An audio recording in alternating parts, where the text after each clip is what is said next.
आपके पास आने वाले वर्षों के लिए कुछ गोल्स सेट होंगे।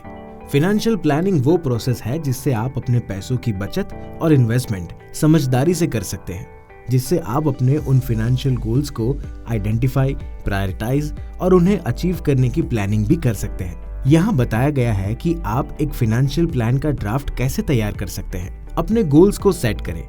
ये आपके द्वारा विचार करने के साथ शुरू होता है कि आपके गोल्स क्या है, जैसे कि एक नया घर खरीदना या अपनी रिटायरमेंट के लिए बचत करना।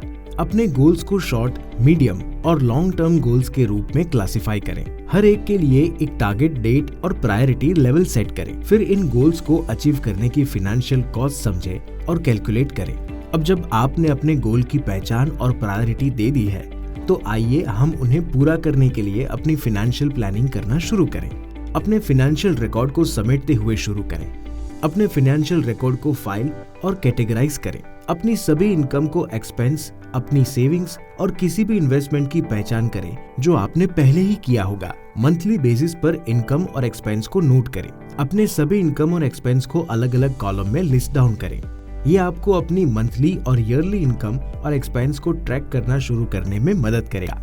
अनावश्यक और बड़े एक्सपेंस में कटौती करें। पता करें कि कौन से मंथली एक्सपेंस आवश्यक है और क्या कोई अन्य एक्सपेंस भी है जिसे आप स्मार्ट बजटिंग से कम कर सकते हैं। ये बहुत ही आम बात लगती है, लेकिन आपको आश्चर्य होगा कि कितने कम लोग वास्तव में ऐसा करते हैं। जितना अधिक पैसा आप अपने गोल्स की प्लानिंग की तरफ लगा सकते हैं, उतना ही जल्दी आप उन्हें पूरा करेंगे। अपनी फाइनेंशियल स्टेटस की जांच करें।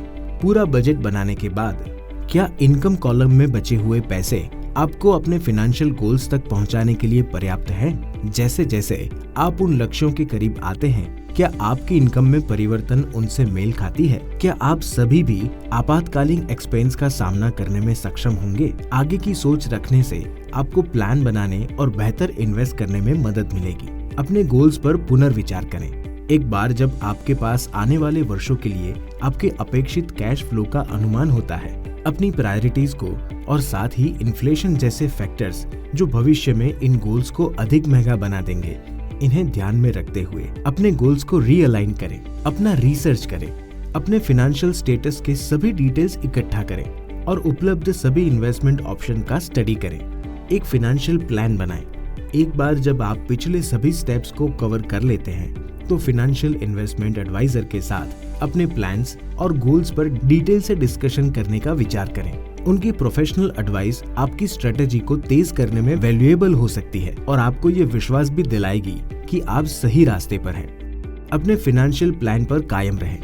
एक बार जब आप अपने इन्वेस्टमेंट जर्नी शुरू करते हैं, तो डिसिप्लिन रहें और अपने प्लान का ट्रैक रखें, जिसमें आपका बजट, आपका फाइनेंशियल स्टेटस और उसकी टाइमलाइन शामिल है। फ्लेक्सिबल बने रहें, जबकि प्लान पर बने रहना महत्वपूर्ण है। Market movements, income changes, life changes में इन्वेस्ट करने के लिए उपलब्ध नए अवसरों के प्रति उपलब्ध होना भी आवश्यक है।